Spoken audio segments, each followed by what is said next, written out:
So we are finishing up chapter C.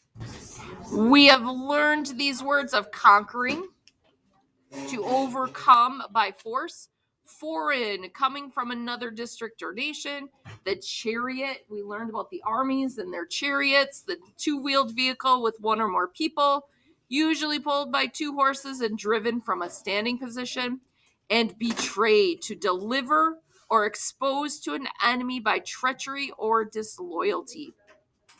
So we started off this chapter with reading two parts of Joshua. We learned about the conquering of Jericho. We learned about the people vowing to serve the Lord. Yesterday we read about the downfall of Sisera and how Jael was able to defeat him ultimately. Today we are reading about a haircut that leads to blindness. Wait, what? It is about Samson and Delilah. So we are going to read in Judges chapter 16. Judges chapter 16.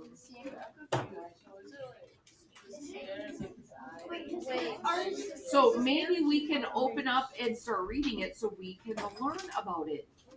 Instead of just asking what's going to happen, let's learn it. Judges chapter 16, page 303.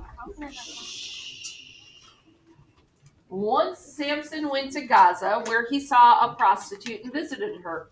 The people of Gaza were told, Samson has come here, and they surrounded him with an ambush at the city gate all night long. And all the night they waited, saying, at morning light we will kill him. Samson lay there until midnight. Then he rose at midnight, seized the doors of the city gate and the two gateposts, and tore them loose, bar and all. He hoisted them on his shoulders and carried them to the top of the ridge against Hebron. So, if you don't know the story of Samson, he's super strong. Obviously. No, he's super weak. After that, he fell in love with a woman in the Wadi Sorek whose name was Delilah. The lords of the Philistines came up to her and said, oh, Delilah, Samson loves you. We want you to trick him and find out where he gets that great strength. We've been trying to ambush him and he keeps getting away. How can we overcome and bind him so as to make him helpless? Then for our part, we will each give you 1,100 pieces of silver. So, well, it depends on how much the silver is worth. So Delilah is tempted by the money. And Samson loves her, but I'm guessing she doesn't love him back because she's willing to trick Samson. So Delilah said to Samson, tell me where you get your great strength and how you may be bound so as to be made helpless. Well, if they bind me, so this is important to know this order because we're arranging these elements in order. So Samson says, if they bind me with 7 fresh bowstrings that have not dried, Samson answered her, I shall grow weaker and be like anyone else. So the lords of the Philistines brought her 7 fresh bowstrings that had not dried, and she bound him with them. She had men lying in wait in the room, and she said to him, the Philistines are upon you, Samson. But he snapped the bowstrings as a thread of tow is snapped by a whiff of flame, and his strength remained unexplained. So did he tell Delilah the truth? No. Delilah said to Samson, you have mocked me and told me lies. Now tell me how you may be bound. Well, if they bind me with tight new ropes with which no work has been done, he answered her, I shall grow weaker and be like anyone else. So Delilah took new ropes and bound him with them. Then she said to him, the Philistines are upon you, Samson, for there were men lying in wait in the room. But he snapped the ropes off his arms like thread. Delilah said to Samson again, up to now you have mocked me and told me lies. Tell me how you may be bound. He said to her, if you weave 7 locks of my hair into the web and fasten them with the pin, I shall grow weaker and be like anyone else. So when he went to bed, Delilah took the 7 locks of his hair and wove them into the web and fastened them with the pin. Then she said, the Philistines are upon you, Samson. Awakening from his sleep, he pulled out both the loom and the web. Then she said to him, how can you say I love you when your heart is not mine? 3 times already you have mocked me and not told me where you get your great strength. She pressed him continually and pestered him till he was deathly weary of it. So he told her all that was in his heart and said, no razor has touched my head, for I have been a Nazarite for God from my mother's womb. If I am shaved, my strength will leave me, and I shall grow weaker and be like anyone else. When Delilah realized that he had told her all that was in her heart, she summoned the lords of the Philistines, saying, come up this time, for he has told me all that is in his heart. So the lords of the Philistines came to her and brought the money with them.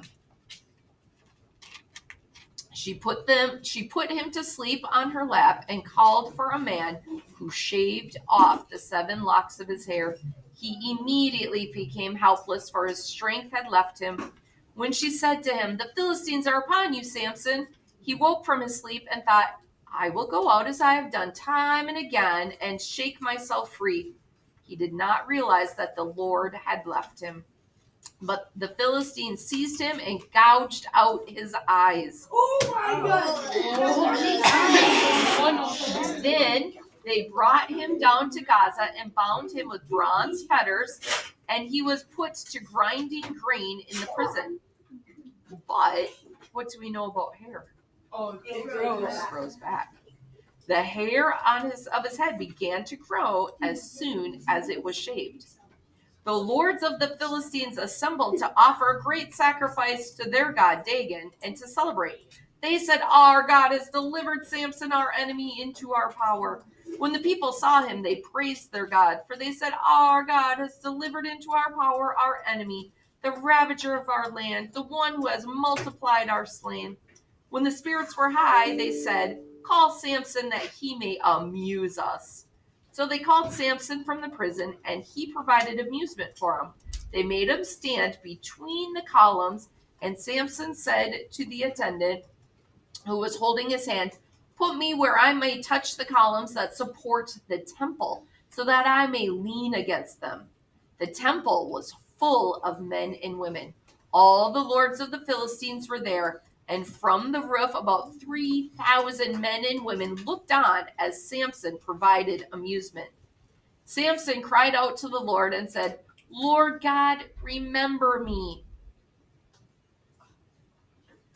I lost where I was. Strengthen me only this once, that I may avenge myself on the Philistines at one blow for my 2 eyes.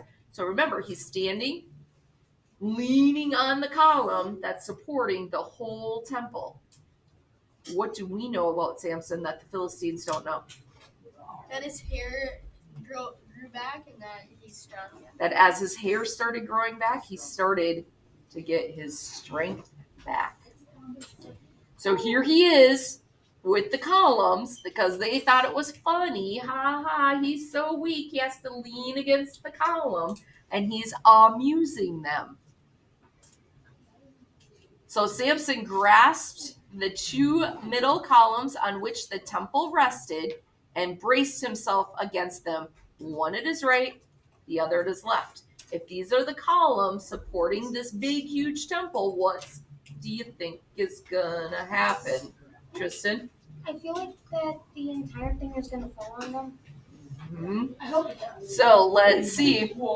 Then saying, let me die with the Philistines. So Samson is sacrificing himself to save his people because he doesn't want the Philistines to win. Samson pushed hard, and he pushed out the columns, and the temple fell upon the lords and all the people who were in it. Those he killed by his dying were more than those he had killed during his lifetime. His kinsmen and all his father's house went down and bore him up for burial in the grave of Manoah, his father, between Zorah and Eshtaol. He had judged Israel for 20 years. So you need to look back at what we read, put them in order if you haven't done so already. So make sure you're putting them in order. Shh, stop moving. I'm still recording.